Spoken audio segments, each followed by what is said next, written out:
Hi everyone, so I was watching Esoteric solo the new dungeon as he always does on his Warlock, and he was using an arc build that consisted of the exotic arms, getaway artist, along with the risk runner, and I knew I had to make a video showcasing this build. And while my brother and I have already made a few videos for arc warlocks this season, after trying it myself in the final encounter of the new dungeon, it is one of the best options for warlock players to use when trying to solo the new dungeon or simply when playing the new dungeon with the group. It also has the added benefit of working perfectly with a new seasonal artifact mod in Season of the Deep. So without wasting any more time, let's see how this build works. Starting off, let's look over the exotic arms piece we're going to be using for the Warlock. The Getaway Artist has the exotic perk Dynamic Duo. Convert your Arc Grenade into an Arc Soul and become amplified. The Arc Soul functions as an autonomous turret. Getting that Arc Soul immediately whenever you hold your grenade button or using your Healing Rift is just a great way of killing ads near you, and in the new dungeon, since you have to run around so much, it's great to have that Arc Soul to kill enemies as you run by them. Moving on, the exotic weapon you want to use with this build is the Risk Runner. The Risk Runner is an exotic SMG that has the perk Arc Conductor.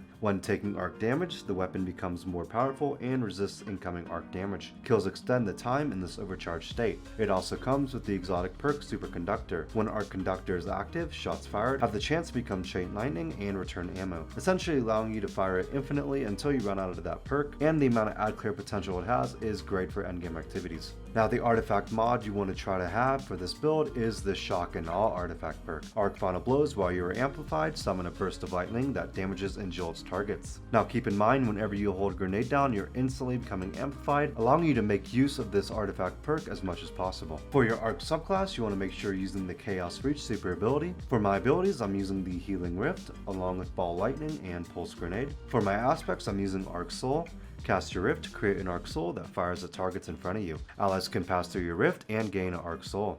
Your Rift charges faster when allies are near, while amplified, your Arc Souls are supercharged and gain increased fire rate. The next aspect I'm using is Electric Static Mind. Defeating targets with your Arc abilities or defeating jolted or blinded targets creates Ionic Trace. Keep in mind your Arc Soul is an Arc ability, so whenever you're running around and your Arc Soul is just killing enemies as you run past them, you'll have that chance to create Ionic Traces. And you'll be able to keep your amplified buff almost at all times while having your Arc Soul active, as when you collect Ionic Traces, you get amplified. Moving on to the fragments, we're using Spark of Beacons. While you're amplified, your Arc Special Weapon Final Blows create a blinding explosion. The next fragment is Spark of Resistance. While surrounded by combatants, you are more resistant to incoming damage, which is great for endgame activities and surviving. The next fragment is Spark of Shot. Your arc grenades jolt targets. And finally, Spark of Amplitude. Rapidly defeating targets while you are amplified creates an orb of power. Moving on to the mods, on my helmet, I'm using a Harmonic Siphon.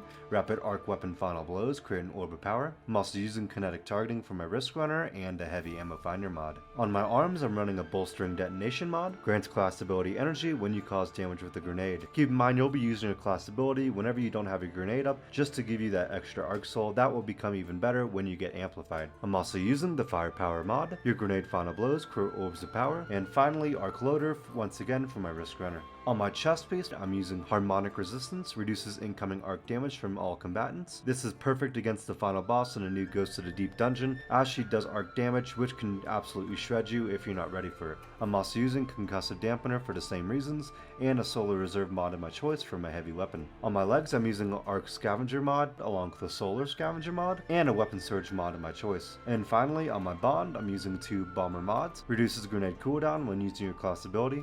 This will be in scenarios where you don't get your grenade fully back after you use your Arc Soul. And finally, I'm using Time Dilation. Your Decaying Armor charge has a longer duration. While there are other builds out there that let you spam out your grenades in melee much faster than in this build, such as the recent Arc Warlock builds that have been posted to this channel, this one brings a completely different playstyle to the Arc Warlock that proves to be just as strong as the others, and in my opinion, a little bit more fun. So let me know down in the comments below if you're going to use this build, what might you change to improve the build, and any other build ideas you might want me to make a video about. Thanks for watching and have a good day.